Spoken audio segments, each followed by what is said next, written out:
Akhirnya sekarang lem cukup dengan 2 tamring. Berarti burung ring itu bukan berarti dia kenceng. Bukan. Kalau orang berbicara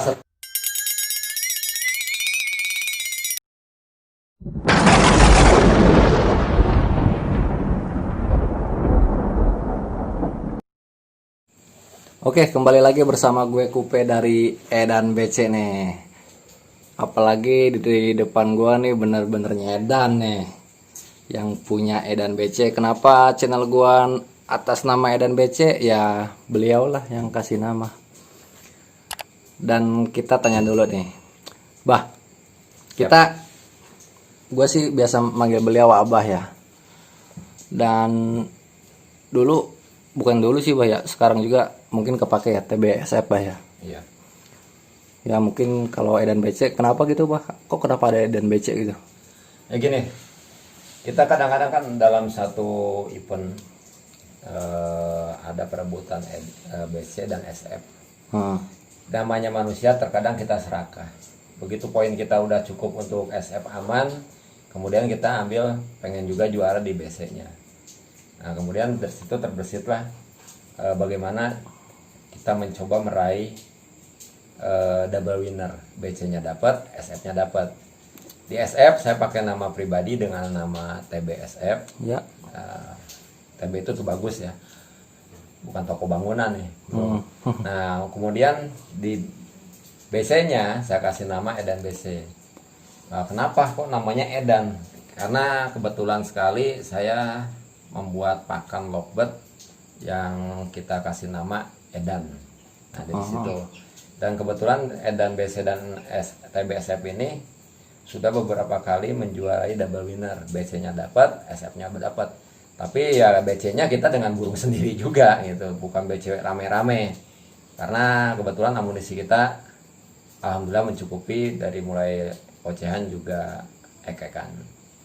Dan kalian harus tahu juga ya, di channel Edan BC ini kita bukan menggurui Bah ya. Iya, betul. Kita hanya berbagi pengalaman aja ya. Sharing, berbagi pengalaman. Kadang-kadang ya kalau banyak orang bertanya ya kita nggak pernah pelit dengan apa yang kita tahu. Intinya kalau ilmu kita pelit ya makin sempit persahabatan, persaudaraan. Ya dan harus tahu juga, mungkin gue main ke sini itu ke Bogor nggak terlalu sering sih. Mungkin kalau ada waktu gue bisa main ke Bogor gitu. Dan sekarang juga gue sih posisi lagi ada kerjaan juga di Jakarta, jadi gue nyempetin nih gue datang ke sini. Dan banyak ada yang nanya juga yang kemarin nih Bah, masalah lem tua-tua keladi. Oh ya, kenapa? Itu kita pertanyaan yang awal dulu ya ini ya. Lem umurnya berapa nih? Lem itu dulu saya dapat tahun 2009. Sekarang tahun 2020. Ya. Saya dapat dulu bulan April, berarti sekarang usianya lem itu di bulan April kemarin itu sudah 10 tahun. Sudah 10 tahun. Sudah 10 tahun. Kenapa sih dinamain lem Bah? Kenapa enggak Aibon aja gitu? Itu panjang sejarahnya bro. Jadi gini, dulu itu kan kita main lovebird itu tidak mengenal burung harus rapi.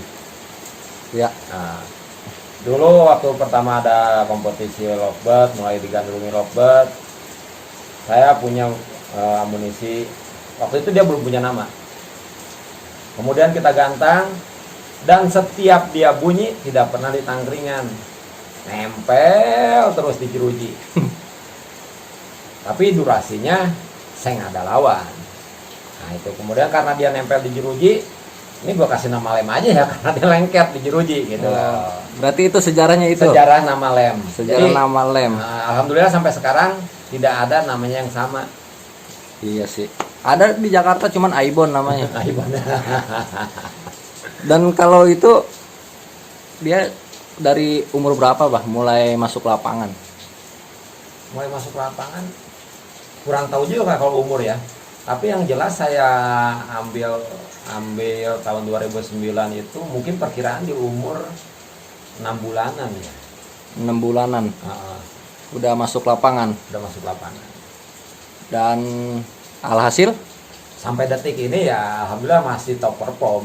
Tapi bener itu kan 10 tahun ya? 10 10 tahun. Kemarin sempat dirayain yang ke-9. Ya sempat anniversary lem itu yang ke-9 di lapangan Maestro. Terus kalau kita bagi-bagi ilmu nih bah, bukan berbagi-bagi rezeki. Kita bagi-bagi ilmu nih.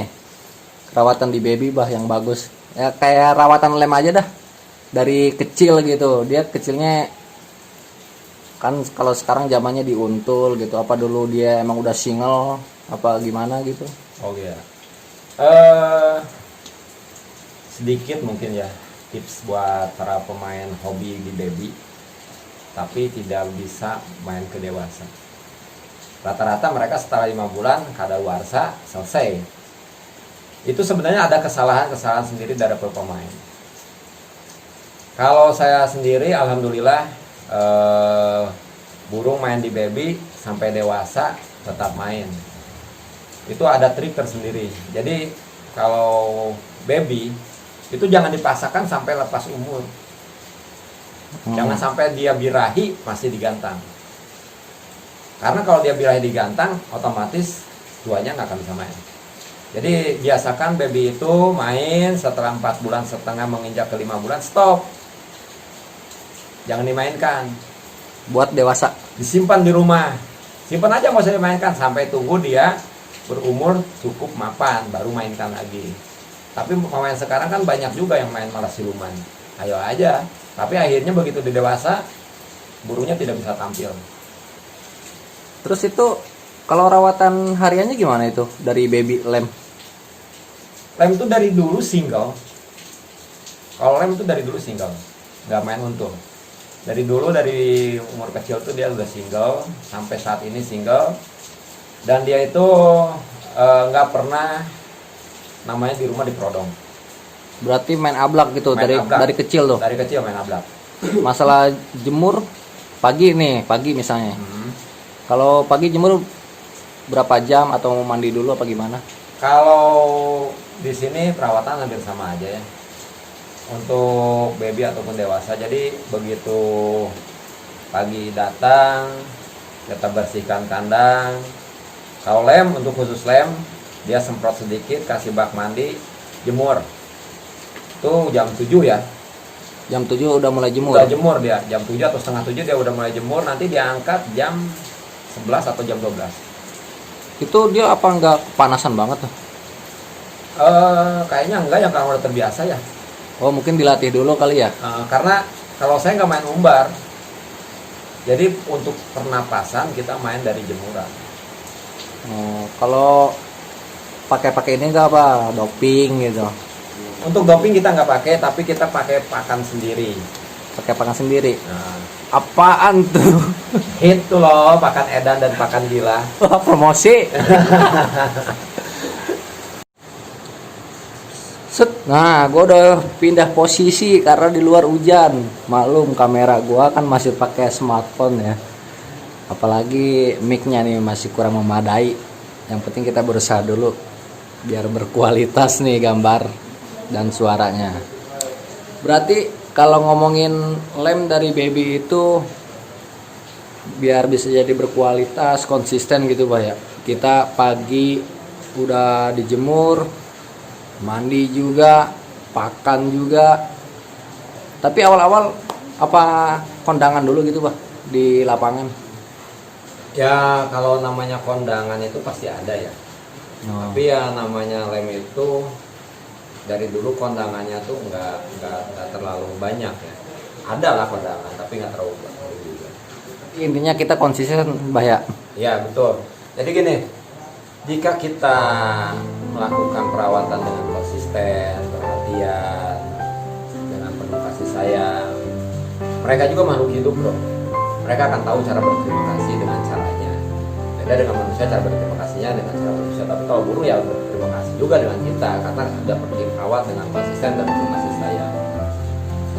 Dan kan lem kan suka ngering lah ya, ibaratnya ngering. Ya dari zaman dulu dia nggak pernah duduk di tangkringan. Nah sekarang kan dia udah duduk, itu prosesnya dia biar duduk itu gimana itu?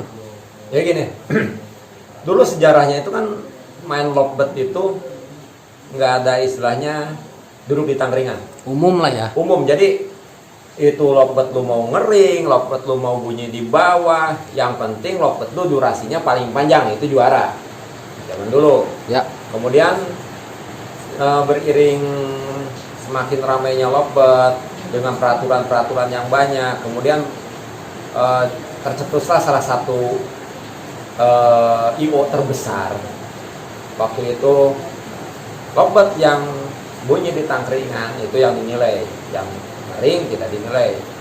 Nah di situ lem mulai kondangan Karena penyesuaian nggak? karena penyesuaian.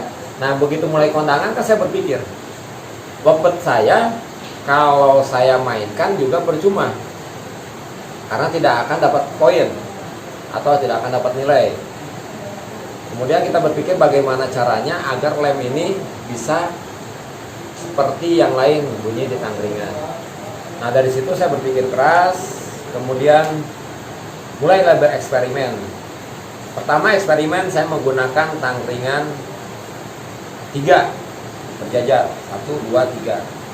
Ternyata dengan tangkringan 3 lem masih tetap dengan bunyi di ring, tidak pernah mau bunyi di tangkringan. Akhirnya saya berpikir keras lagi, kemudian lem menggunakan tangkringan 8. Mungkin rekan-rekan bingung naruhnya gimana. Iya, 8. Nah, 8 tangkringan ditaruhnya bagaimana? Baru lihat kan saya 3 nih. Nah, Kalau 8 gimana tuh? nah, dulu begini. Kita pakai tangkringan 3 di bawah. 3 di bawah berjajar. Kemudian kita pakai tangkringan seperti tangkringan kenari, pendek-pendek segini, sekitar ya 10 cm 10 cm. 5 kita jajarkan di atas melingkar. Jadi kalau dia mau nabrak untuk nempel, pasti ketusuk oleh tangkringan. Akhirnya dia bunyi di tangkringan atas yang sepotong itu. Tapi walaupun seperti itu, terkadang masih bunyi juga di ring. Kita akhirnya berpikir keras lagi bagaimana caranya agar benar-benar hilang bunyi di ringnya. Waktu itu belum zamannya apa itu namanya yang di atas itu? Plafon. Plafon. Belum ada plafon. Kemudian entahlah siapa yang menciptakan plafon, entah lem duluan, entah siapa duluan. Tapi lem itu sempat jadi olok-olokan masa. Waktu itu setiap dia tampil karena belum ada plafon, saya menggunakan plastik atasnya. Oh, pakai plastik gitu. Pakai plastik atasnya dibentuk seperti plafon yang sekarang. Di situ saya diolok-olok, nggak pakai genteng aja bro, nggak pakai asbes aja bro, nggak pakai bilik aja bro. Tapi di hati saya hanya satu, bagaimana caranya lem duduk. Saya tidak peduli dengan semua omongan dan ini. Tapi kenyataannya sekarang ya banyak yang pakai plafon. Ya. Berarti eksperimennya masuk juga gitu Pak ya? Ya, akhirnya sekarang lem cukup dengan 2 tangkringan. Berarti burung ring itu bukan berarti dia kenceng? Bukan. Kalau orang berbicara setiap burung ngering itu kencang, itu salah kata. Betul, ada burung yang birahi naik ke ring, tapi ada yang memang sudah bawaan. Jadi seperti lem ini memang bawaannya di ring, Karakter. dari kecil. Dan sekarang juga masih ada juga sih Pak, udah dewasa masih ada ngeringnya juga ya? Ada, cuman ya nggak ini ya, sekali-sekali ngering ada, tapi ya tetap dengan durasi dia yang sekarang ya, bukan durasi dia yang dulu ya. Kalau durasi dia yang dulu itu kan sekali tarikannya 5 menit up. Sekarang mungkin karena sudah tua, dia paling kuat waktu kita di Batson itu berapa? Waktu itu 3 menit ya? 3 menit. Itu maksimalnya dia sekarang ini. Jadi pembelajaran malam ini, asik pembelajaran. Berbagi pengalaman lah. Berbagi pengalaman, saya nggak bisa kalau untuk ngajarin. Kalau untuk berbagi pengalaman, oke lah. Berbagi pengalaman, cara merawat lovebird dari baby atau PAUD gitu bisa konsisten, mandi, dan ada juga ilmu baru, ternyata burung ring itu bukan berarti kenceng, itu bisa jadi karakter. Ya mungkin kedepannya kita akan ngebahas lem beranjak dewasa kok kenapa bisa masih stabil gitu, pasti ada resep-resepnya.